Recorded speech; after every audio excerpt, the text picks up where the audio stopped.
Estamos voltando. Vamos ver se Tereza volta para ela poder terminar de falar antes de eu chamar a Cláudia Fabiana. Viram?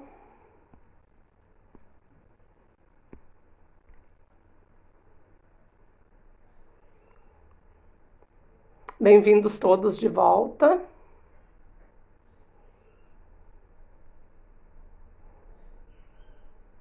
Eu cortei a fala da Tereza, mas não fui eu, foi o Instagram, que quando chega a 59 minutos, derruba a pessoa.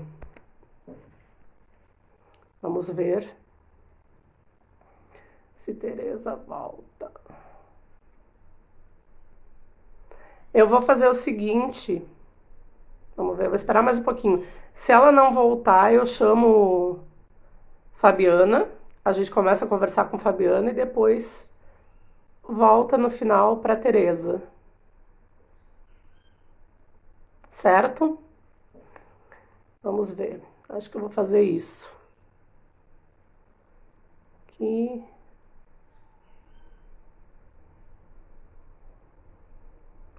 Vou chamar a Fabiana, então. Ela entrou, para aí.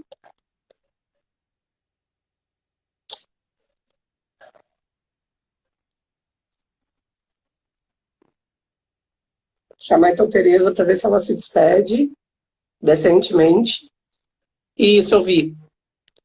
Tô aqui chamando.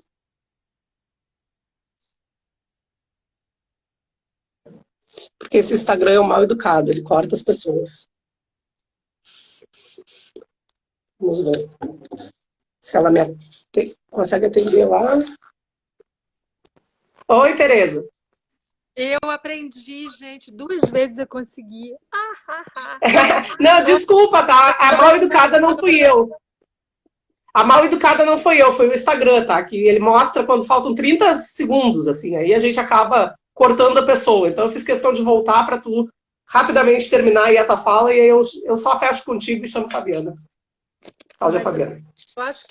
eu acho que eu terminei. Só queria mandar um beijo para as pessoas que estiveram aqui, com quem eu pude trocar uma ideia. Trocar uma ideia nada, que ideia? Eu não troquei ideia, falei. Natália Guedes rindo de mim, ela ri muito de mim. Todo mundo ri muito comigo, isso é muito bom. Que a gente possa rir, que isso tudo possa passar. Eu quero me despedir, Uhum. assim, que isso passe, que a gente possa rir muito disso. A gente não vai rir disso, não, mas que a gente possa rir juntos, que a gente possa Uhum. estar, né, juntos, né? Todos nós, e que a gente possa se abraçar. É Tá isso, que a bom, gente um beijo, viu? em breve. Um Um beijo, beijo, minha amiga. Beijo. Tchau, beijo. tchau. Fica aí com a gente que eu vou chamar a Cláudia Fabiana. Como é que eu saio para assistir? Eu te tiro, pode deixar. Aí tu fica aí. Eu só vou te tirar daqui da tela. Tchau. Pronto. Vou chamar agora, então, a minha segunda convidada. Ai, ai, Instagram. Não vai me sacanear. Tá aqui.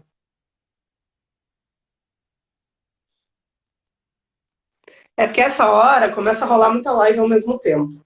Quem chegou depois, quem chegou no final, as lives ficam automaticamente gravadas no IGTV lá Consegui.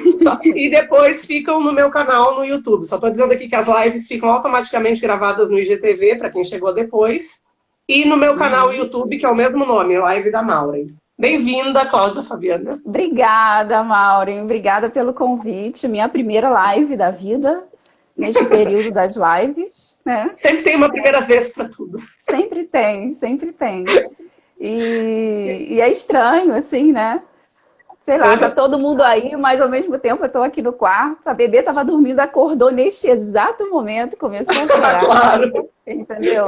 Neste exato momento, aí você já fica meio assim, aflito, porque o bebê tá lá com o pai chorando na cozinha, enfim.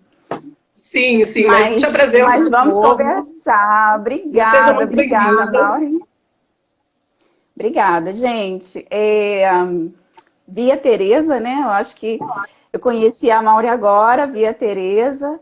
Tereza é uma grande amiga de muitos anos, aí nessas pesquisas envolvendo as literaturas africanas de língua portuguesa, mas a minha companheira, ela está dizendo aqui, companheira de vida, companheira de viagens, companheira de estudos, de leituras, e é um prazer muito grande poder falar com você e com a Tereza e com todo mundo que está aqui. Mas depois de ouvir a Tereza, a gente fica meio assim, né? E agora, o que a gente fala? Mas o que a gente combinou, né, foi eu falar um pouquinho da minha experiência muito mais como educadora. E isso já se vão algumas 2 décadas, pelo menos, né? Sou professora desde os 17, 2 não, mais de 2, quase 3 décadas. E eu acho que seria legal falar um pouquinho dessa trajetória para explicar o que seria interessante, de repente, falar um pouquinho dessa experiência com a educação, com a sala de aula, com a formação tanto de adolescentes no ensino médio, numa escola técnica, quanto com a formação de professores. Eu trabalhei com formação de professores durante muito tempo, numa universidade privada na Baixada Fluminense, aqui no Rio de Janeiro. Eu estou falando do Rio de Janeiro, né? Eu acho que tem até ex-alunas aqui, a Fernanda, acabei de ver, a Natália também, que estudaram comigo lá em Nilópolis. E é isso, assim, eu acho interessante pensar, por exemplo, quando as literaturas africanas chegaram na UFRJ, na verdade elas já estavam, né, mas eram optativas, disciplinas optativas, e era uma disciplina só, no genérico mesmo, né, africanas. Hoje você tem uma série de disciplinas obrigatórias, mas quando eu fiz o curso, eu fiz a graduação na UFRJ, entrei em 1993, tá? E não era uma disciplina obrigatória. Quando eu estava terminando já o curso, é que ela se torna obrigatória, e aí muitas pessoas ficam curiosas mesmo para entenderem do que se tratava. Foi quando eu fui fazer a pós-graduação em Africanas e Portuguesa. Nessa época que eu acho que eu já conheci Tereza, né? Ela já deu aula em alguma disciplina lá, não como professora efetiva, mas como professora convidada e tal. E é aí, nesse momento, que eu vou descobrir um pouco dessas literaturas e vou descobrir a minha primeira autora pesquisada, que é a Paula Tavares. Né? Então, foi uma paixão à primeira vista, tá?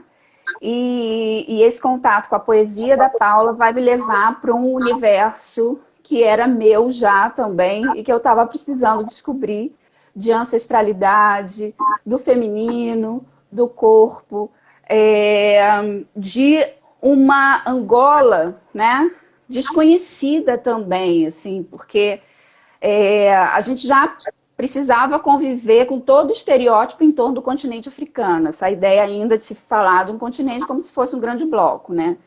E quando você pensa em Angola, também a mesma coisa, descobrir as inúmeras línguas, as inúmeras etnias, as diferentes regiões. E eu fui me encantar exatamente por essa região que é do sul, que é a região dos pastores, que é a região da Huila, né? Da Ana Paula Tavares. E aí eu vou pedir licença a vocês, não sei o que você acha, porque enquanto a Tereza falava, eu fiquei aqui folheando o livro da Paula e de cara me apareceu aqui um poema que eu gosto muito e que eu acho que pode nos acalmar. O espaço é teu. Vá fundo. Nessa tarde, tá? Ele não tem Nós título. não temos roteiro. O que eu te falei foi que a gente até conversou sobre mais ou menos. Eu fiz um roteiro aqui, eu fiz um roteiro. Mas tu tem toda a liberdade para trocar o roteiro. Não tem problema. Quem manda é tu. Eu tô só aqui. Tá bom. É um poema que tá lá no Lago da Lua. É um poema do Lago da Lua, que não tem título. Vamos lá.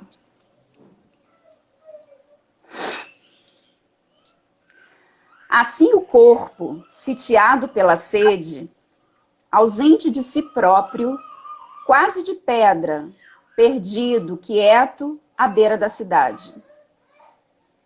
Nada acontece antes da noite, por sobre a orla cinzenta de outro dia, acesas as fogueiras, desencadeada a ira. É maior a fome da fome de outros corpos.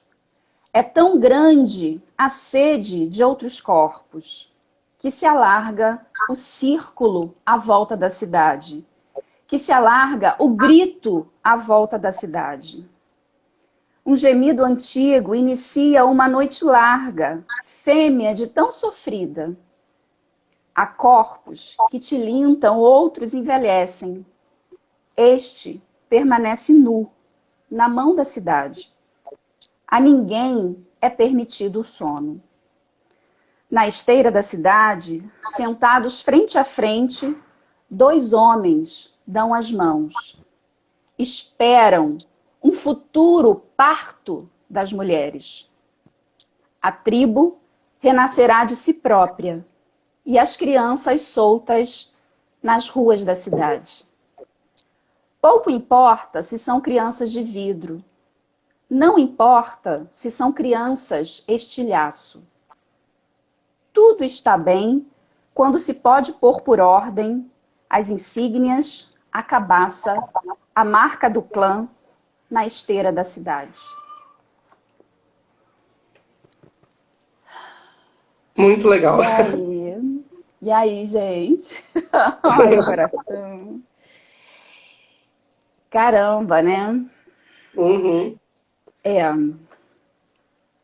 É forte, é forte. Sim.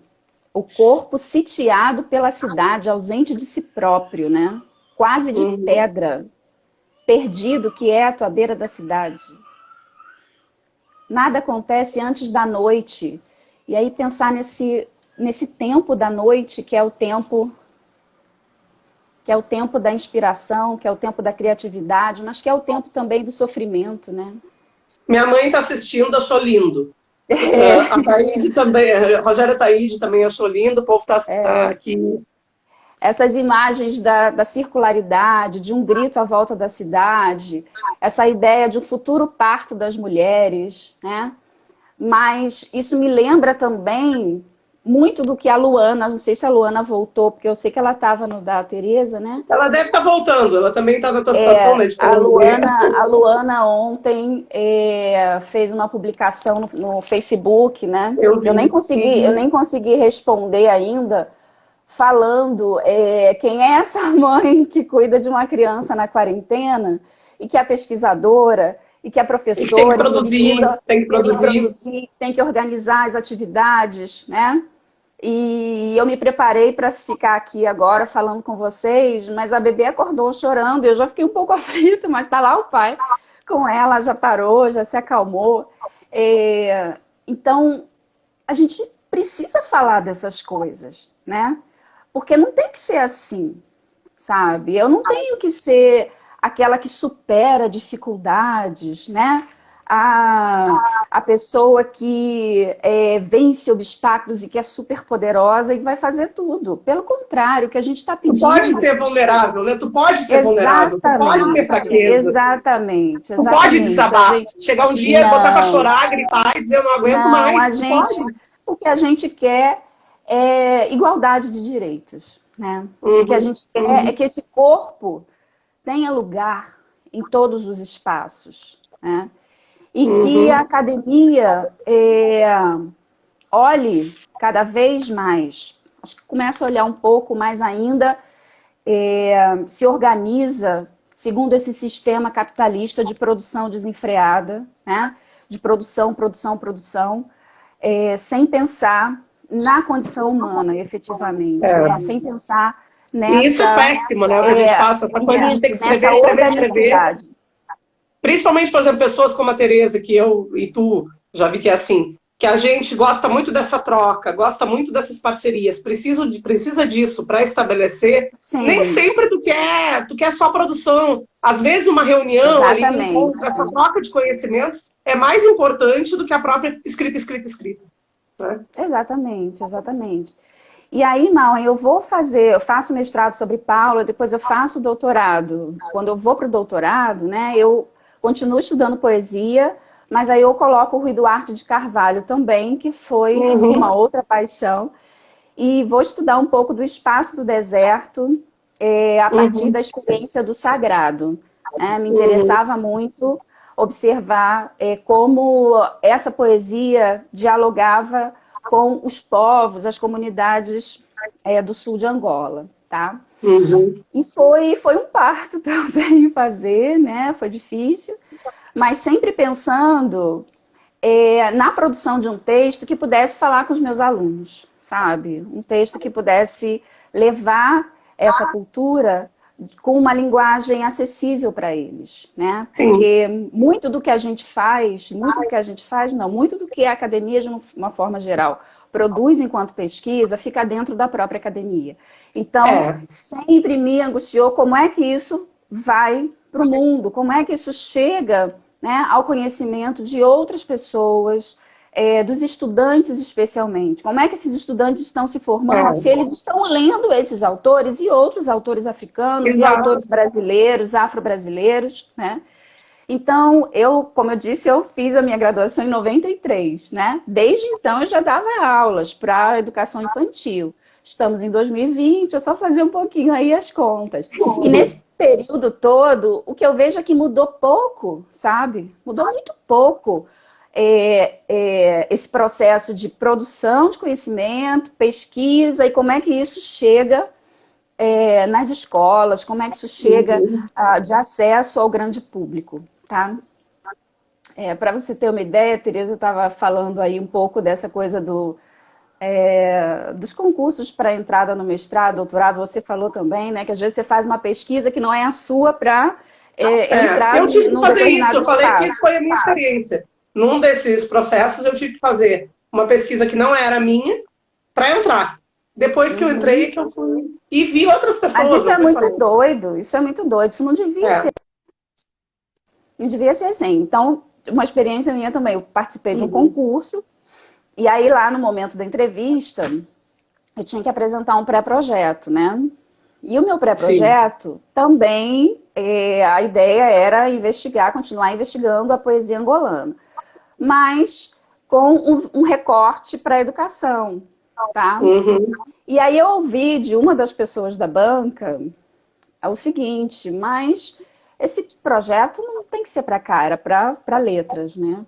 Esse projeto não cabe numa faculdade de letras. Tem que ser para educação. Você acredita que eu ouvi isso? Eu ouvi isso. E eu disse, eu sinto muito, mas você está enganado, né? Esse projeto tanto cabe para a Faculdade de Educação quanto para a Faculdade de Letras. É um projeto interdisciplinar, sabe?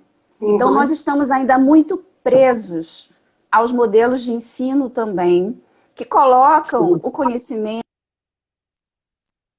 Travou. Ixi, travou, né? Mas voltou. Isso é muito complicado, tá? E aí, voltando, né, o que eu estou fazendo hoje, assim, trabalhei durante muito tempo com formação de professores e tal, levando sempre essa questão da pesquisa, né, de tudo que a gente produz, como a gente faz essa transposição didática, né, para a sala de aula. E há alguns anos eu trabalho, alguns anos não, desde eu entrei em, acho que 2007. Só um pouquinho, Cláudia, rapidinho, aqui, Rogério Taide está dizendo que ele ouviu a mesma coisa quando ele foi fazer essa. Então, não é incomum, né? É uma coisa. E Cíntia está dizendo que as pessoas não aprenderam ainda a abrir as caixinhas. É verdade. Não abrem. E aí, eu trabalho na FAETEC também, que é a faculdade, que é a escola técnica do estado do Rio de Janeiro, tá? Eu trabalho numa escola que fica no bairro do Maracanã, que é na zona norte aqui do Rio de Janeiro. E lá nós trabalhamos com alunos que fazem cursos técnicos de mecânica, eletrotécnica, que mais que tem? Edificações, telecomunicações. Então, são alunos da área técnica e fazem ensino médio simultaneamente, né? Isso nós temos em comum, né? A gente até conversou e chegou um aluno meu aqui agora, boa tarde, Pro. Então, eu também trabalho no Instituto Federal. Legal que eles estejam aí, de repente, colocam alguma questão ou se identifiquem aqui com o que a gente está conversando, né? Uhum. Então, os alunos do ensino médio, técnico, eles têm cerca de 20 disciplinas. 25, Sim, dependendo lá do no curso. IF Baiano eles têm 17 disciplinas num semestre. Por exemplo, o Num pessoal da semestre, zootecnia. lá, aqui é anual, mas é isso mesmo, né? São 20 disciplinas no ano. Eles chegam a dormir em aula e a gente não fica O bravo horário com é eles. integral. O horário A gente fica integral. bravo, mas depois entende. Poxa, coitados dos meninos, porque é 14, 15, 16 anos, eles começam 7h30 da manhã, vão até. E agora com a aula de 1 hora, vai ser um horror. 45 minutos já era terrível. Agora aqui vai Pois adotar é. 1 hora. Então, assim, é aula das 7 ao meio-dia, das Pois 2 é. às 6. É doido. É doido. E que educação é essa? Que formação é essa, né, Maureen? É. E onde é que entra a literatura? Sabe? E eu No só meio de fazer disso, um né? Na parênteses. vida desse menino. Pois De fazer um parênteses antes de tu continuar, porque assim, eu te falei brevemente quando a gente conversou antes da live, que eu comecei há muito pouco tempo a dar aula para ensino médio, né? Eu trabalhava em mestrado, doutorado e tal. Fiz 5 anos de pós-doc dando aula em Alagoinhas, no mestrado em crítica cultural, que era um pós-doc, era aquelas bolsas PNPD, só para as pessoas entenderem. Então, que era uma bolsa mais para trabalho, né? A gente ia para trabalhar num programa. E aí, Cláudia, quando eu entrei para o ensino médio, foi aquele choque. Primeiro que a gente tem que mudar a linguagem. A gente tem que baixar não no sentido de baixar o nível, mas de ter uma linguagem que seja mais próxima deles para poder ensinar aqueles conteúdos, né? E eu acho que esse é o desafio, quer dizer, você ensinar bem ensinado, não quer dizer assim, de dar uma aula rasa. Tentar dar uma aula com uma certa profundidade que eles vão entender, mas que também não é a mesma aula de um mestrado, por exemplo, de uma graduação em letras, né? Desculpa, foi só para fazer isso. Nada, imagina, é uma questão de adequação mesmo, tá certo. Que é complicado para quem vem de estudo, né? De estudantes. Mas sempre foi uma preocupação minha também, né, dentro das minhas pesquisas, porque, por exemplo, quando você falou de graduação, né, trabalhei muitos anos, quase 20 anos nesse centro universitário na Baixada, que fechou. Na verdade, os cursos, né, os cursos de área de licenciaturas fecharam. Normal. Exatamente. Aí, as faculdades aqui do interior de Valença também. Tinha letras, aí fechou, ficou online, e alguns online também já acabaram. Mas eu fiquei lá, acho que cerca de 20 anos, né? Formando professores, e a gente sempre com projetos ligados à leitura, tá? Principalmente projetos de extensão. Teve um que se chamava Leitura e Cidadania, depois a gente teve um projeto de PIBID também, com leitura e tal. Então, sempre pensando a literatura na sala de aula, associada à questão da leitura. E em relação a essa escola técnica, né? Onde eu trabalho há muito tempo, era uma grande preocupação, sempre foi uma grande preocupação também. Como formar leitores, desvincular a literatura daquela ideia também compartimentada de períodos literários. Os materiais didáticos não ajudam a muita coisa. Né? Livro didático não ajuda em quase nada. Pois é, porque também um conteúdo programático imenso. Então, eu acho que a gente... Isso eu tenho que falar da escola pública, né? A escola pública, ela é maravilhosa em vários sentidos. E no sentido de nos permitir também praticar a nossa experiência, fazer daquele espaço também um espaço de aprendizado, né? Ver o que dá certo, o que não dá certo. Determinados processos, exatamente. Claro que com consciência e tal, né? Claro! Pois é. E o que eu estava falando? Da sala de aula. E a nossa grande preocupação era com essa questão da literatura, junto com 20 disciplinas, curso técnico e tal. E junto com a minha equipe de literatura, e aqui eu tenho que falar dessas pessoas maravilhosas, eu sou muito feliz, né, de trabalhar num lugar em que a minha equipe é incrível. A professora Ana Lígia Matos, a professora Patrícia Camargo, hoje somos 3 professoras de literatura, e há cerca de 5 anos, mais ou menos, nós escrevemos um projeto para a FAPERJ, que era de um laboratório de leituras, tá? Um espaço diferenciado para aulas de literatura, e que depois começaram aulas efetivamente interdisciplinares, tá? Então, literatura junto com outra disciplina.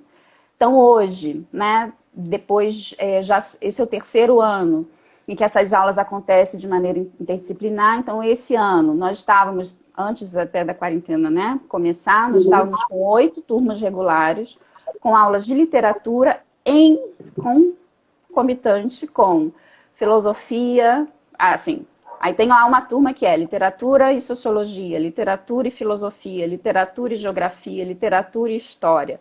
E tem uma que é literatura e matemática, né? Então, assim, toda semana o grupo se reúne, né? Então, nós somos 3 professoras de literatura, mas há outros professores, colaboradores envolvidos, né? Então, no ano passado, eram as professoras Mariana Mello, de História, a Lenice Lira, que é de Geografia, que foi a primeira, do primeiro projeto piloto, que foi Literatura e Geografia, professora Thelma Rego, de Filosofia, a professora Karina Navarro, de Sociologia, e vejam que são mulheres, né? Todas mulheres. Aí esse ano entra mais uma mulher, que é a professora Fernanda de Matemática, e entra um homem, que é o professor Zé Antônio de Geografia também, tá? Então, vejam bem, é um grupo de professores que se predispõe. Aí eu lembro também, aqui eu tenho que falar muito da Bell Hooks, que é uma autora que me acompanha muito nessa reflexão sobre ensino e aprendizagem, né?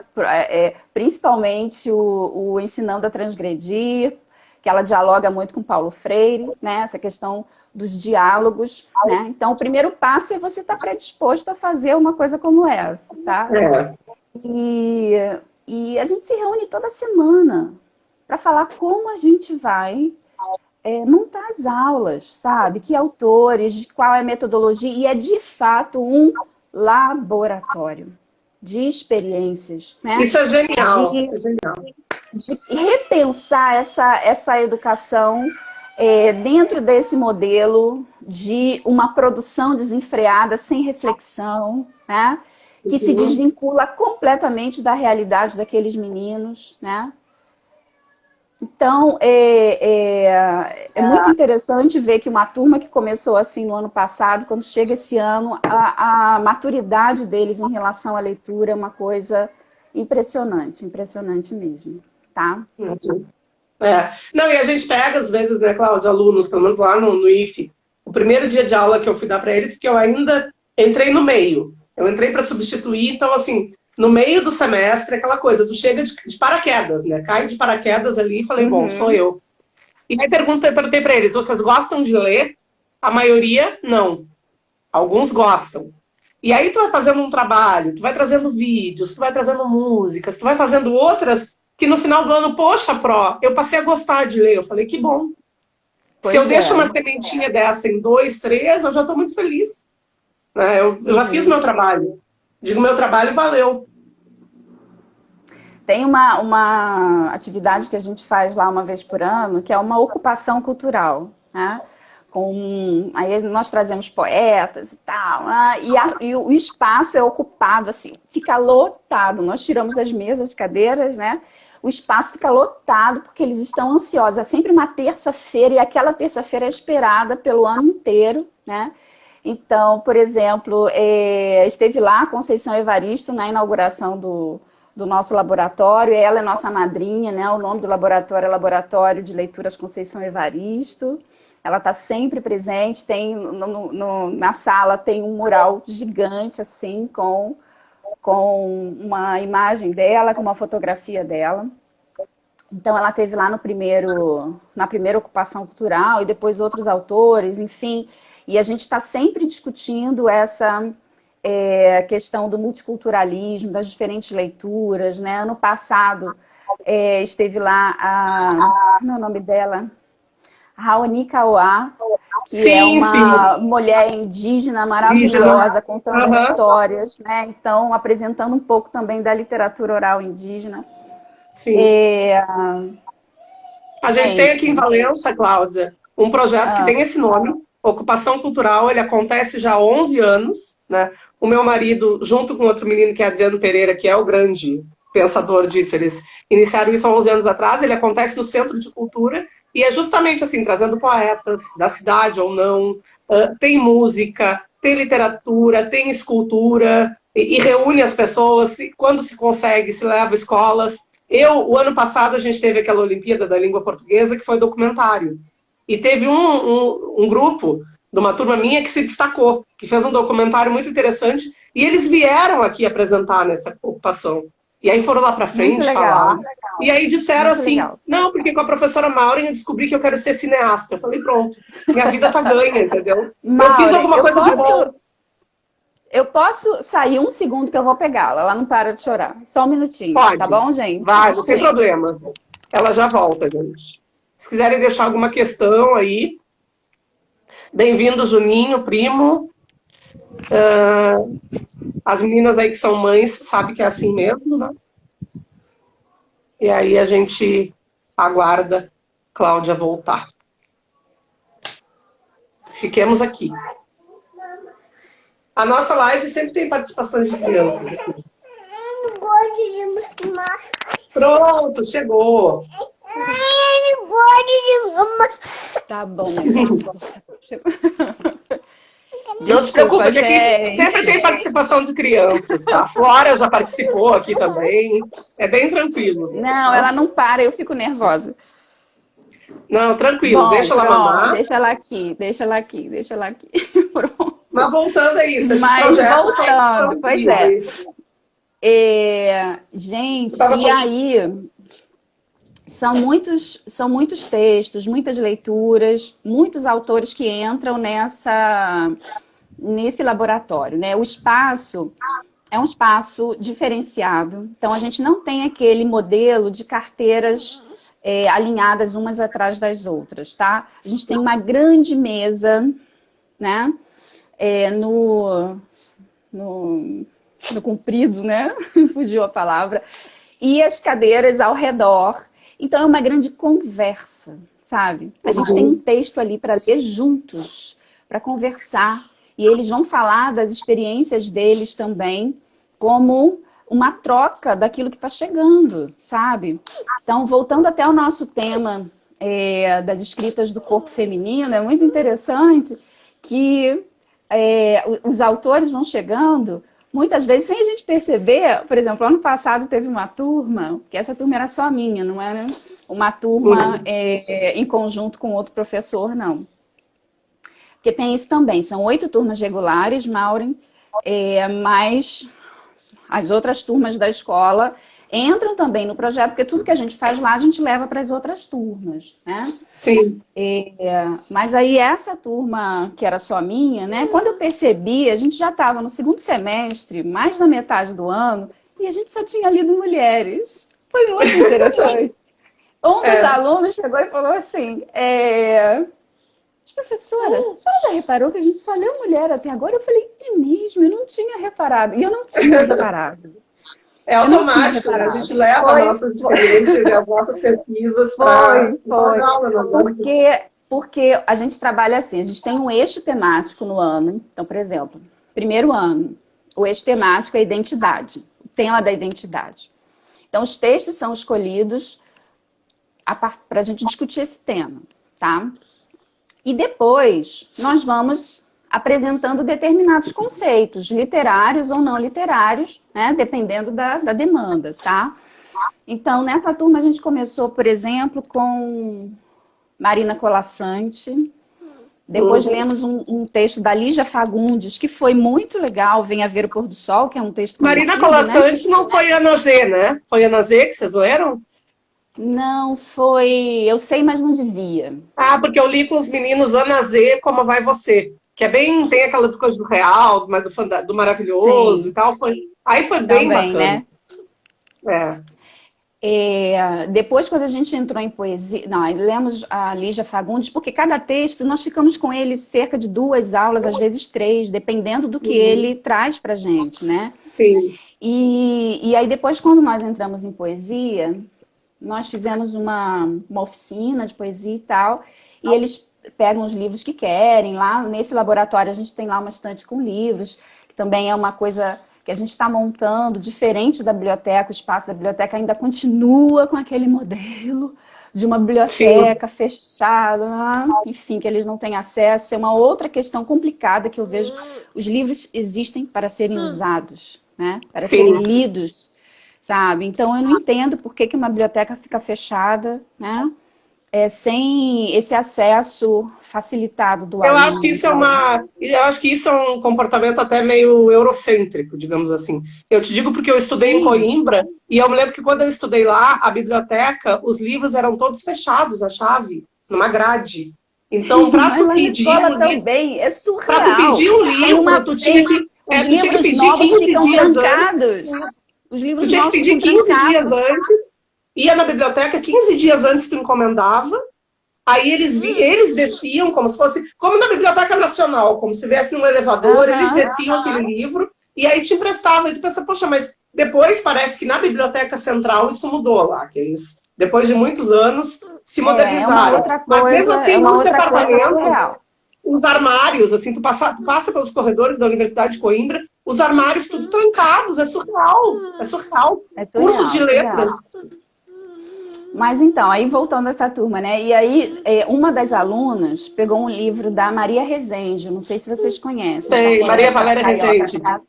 Maria Rezende, ela é maravilhosa, e ela já tinha estado na escola, numa dessas nossas ocupações, fazendo um mini recital, ela chama de mini recital, do livro dela chamado Mulher Multidão. E principalmente as alunas, né, ficaram muito comovidas, porque aí tem uma outra questão aí nesse espaço da escola técnica, né, que é um espaço muito masculino, né, dependendo do curso.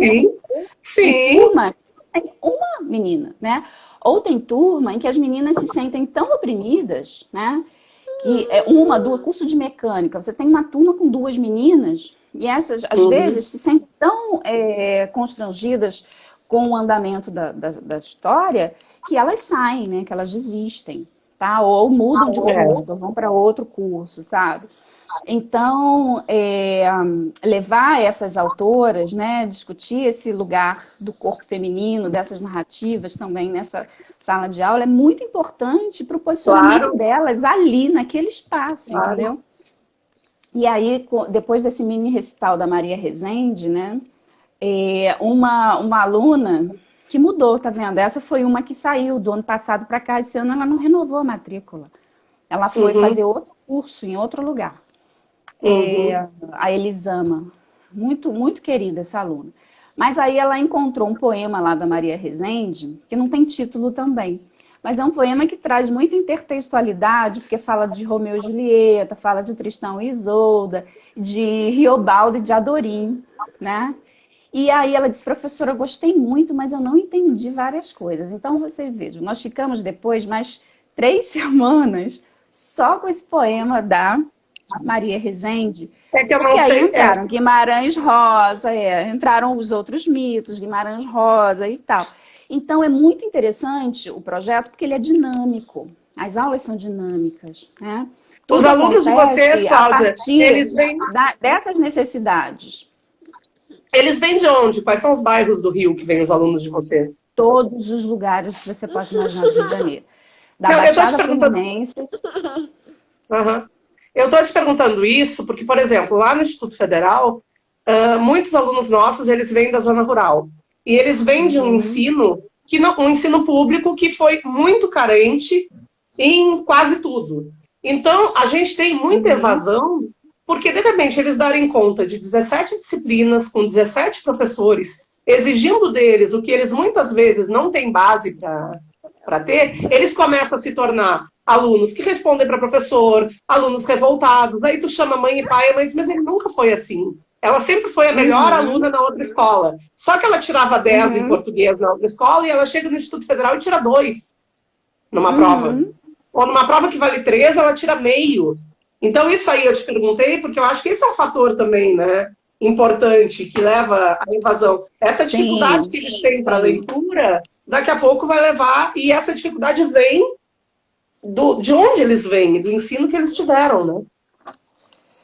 É, mas não sei, eu acho que a gente precisa pensar essa coisa do público, Maureen. Não sei Aham. se é só no público, não, tá? O privado Sim, sim. também tá aí. Não, Quer eu dizer, a gente perguntei o está num tipo de. momento, Sim, sim, mas eu perguntei o a tipo gente de está público vivendo no aí sentido de. essa pandemia continua uma preocupação exagerada com o conteúdo, né? A Uhum, preocupação é que tem que cumprir o conteúdo, porque senão o aluno vai perder o ano esse ano, porque estão é, afastados da escola, tá? é. As escolas privadas, boa parte delas está muito preocupada na sua manutenção, né? Uhum. E na realização desses conteúdos. Eu tenho amigas com crianças de 5 anos que têm que ficar 8 horas na frente de um computador todo dia. Eu Isso é recebi uma um. barbárie. Isso é Eu uma recebi um barbárie, áudio. Eu entendeu? recebi um áudio desses de deboche aí do Rio, de um pai dizendo assim que o menino tem que entrar 3 vezes no computador, eu tenho que ensinar. Eu repeti a 7ª série 3 vezes. Aí ele disse assim, como é que é? Falam em, não sei se é sintaxe, alguma palavra assim. Eu vou saber o que é isso? Eu não sei o que é isso, eu tô pegando raiva dessa professora. Aí quando tu recebe um áudio desses, a tua primeira reação é rir. Mas depois tu começa a pensar, né? Aí te faz Pois refletir. é. Mas Pois é. enfim, Gabi, te deixar à vontade. E os conceitos precisam aparecer também nessas leituras, né? Uhum. Então, por exemplo, surge lá Maria Rezende, e aí o conceito de intertextualidade, de dialogismo, né? As metáforas que estão ali presentes, o corpo feminino, que corpo é esse? A questão da sexualidade, né? Quando eles descobrem a história de Riobaldo e de Adorinha, coisa mais linda, e ficam assim, mas como assim? Ele não sabia que, que era uma mulher, e ele se apaixonou pelo homem e tal, mas obviamente que eles estão muito mais à nossa frente, né? E veem isso com muito mais tranquilidade do que Sim, a minha sim, geração veria, por exemplo, tá? sim, E não é esse governo louco que está aí que vai deixar a gente discutir gênero na escola, sabe? sim. E outras coisas também importantes. A gente tem um número grande de alunos que seguem esse louco aí, né? Esse mito. E desconstruir essa ideia de mito também É. passa por essa leitura inteligente, né? Uhum, com certeza. Então, os terraplanistas estão também lá no curso técnico, sabe? Estão, lá no IF também. E aí eu teve com essa turma mesmo, eu deixei que eles escolhessem, dei alguns títulos e tal, e deixei que eles escolhessem. E eles escolheram Frankenstein, da Mary Shelley, aí outra mulher, né?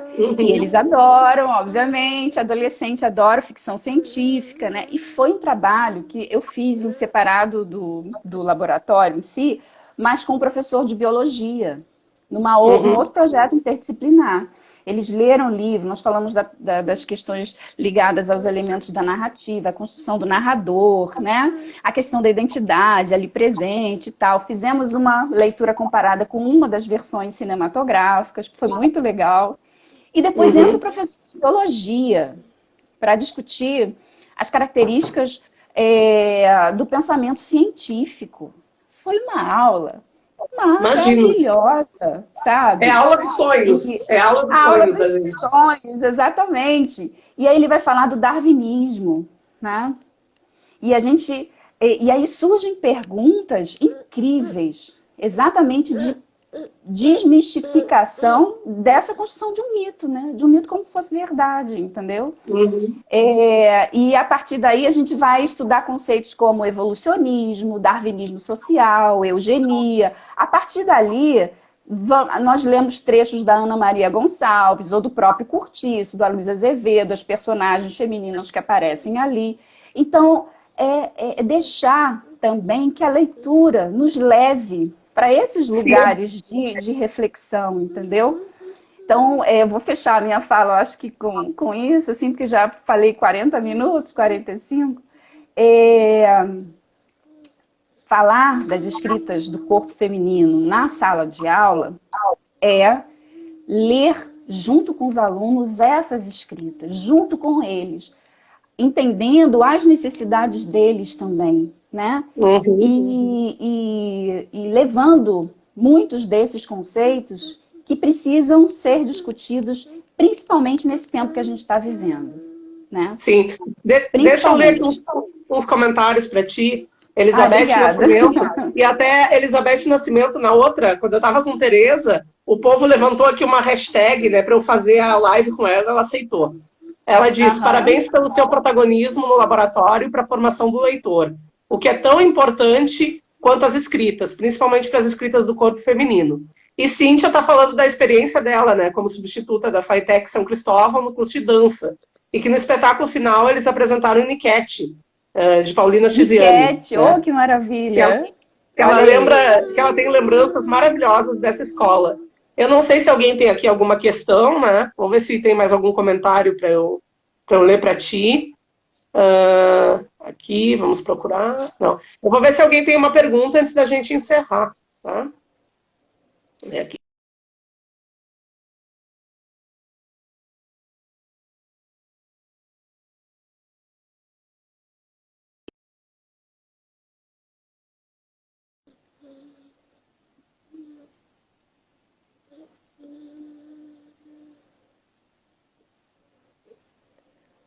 Para a Cláudia, para a gente liberar ela para essa menina aí. Luna, né? O nome da tua filha que está te esperando. Luna, que está aí. Bom, faz então aí as tuas considerações finais, que pode ser que nesse período aí alguém faça alguma pergunta. Só agradecer, Maureen. Obrigada, sim, pela oportunidade de falar um pouco, né? E vamos pensar em interdisciplinaridade. Tá? Eu acho que o multiculturalismo, a interdisciplinaridade. Eu acho que depois dessa pandemia não tem como a gente voltar achando que está tudo do mesmo jeito, que está tudo bem, que está tudo normal. Não. A educação no Brasil precisa ser revista. A escola pública ela tem um potencial gigantesco para mostrar também para a sociedade de uma maneira geral do que a gente está precisando, entendeu? Então, a gente Cíntia está agradecendo essa escola pública. Cíntia está agradecendo pela tua entrega, teus alunos e teus amigos te agradecem. Cláudia está dizendo aqui, Fernanda está dizendo, Cláudia, você foi e é fundamental na minha trajetória acadêmica e de vida. Gratidão. Tá? Então é isso, eu te agradeço. Muito maravilhosa. Obrigada, gente. Um beijo grande. Eu te agradeço imensamente, então, por ter estado aqui, pela tua generosidade em trocar com a gente, viu? Pela troca de conhecimentos. Muito obrigada, né? Espero que a gente um dia consiga aqui na Bahia ter essa interdisciplinaridade que vocês têm aí. Um beijo, viu? Tchau, tchau. Beijo, gente. Eu vou encerrar aqui, pessoal. Beijo. Beijo. Então, fiquem aí só para eu encerrar com vocês. Eu agradeço imensamente a participação da Tereza, da Cláudia, né? Nessa live, que tenho certeza que foi muito legal. A live fica gravada depois, como eu disse para vocês, no canal do YouTube, Live da Maureen, fica aqui temporariamente também no IGTV, né, do Instagram. E aí, essa semana vai ter uma live extra, na sexta-feira, às 16 horas, com a professora da Universidade Nacional Autônoma do México, Berenice Granados, que vai falar sobre uma rede ibero-americana de materiais orais, que ela está à frente, junto com o seu companheiro, Santiago Cortés. Então, quem tem interesse nas poéticas orais, quem tem interesse a se filiar a um grupo como esse, está convidado a participar da live. Né? Logo eu vou colocar aqui o card, como eu sempre coloco, de divulgação. E no sábado, dia 23, eu vou conversar com a professora Luciana Moreno, que é do Campus 13 da UNEB, de Itaberaba, e do PPGEL, né, de Salvador, do Programa de Pós-Graduação em Linguagens da UNEB de Salvador, e com o escritor Sacolinha. Então, no sábado, às 16 horas. Eu espero todos vocês tenham um bom final de sábado. Beijos e obrigada.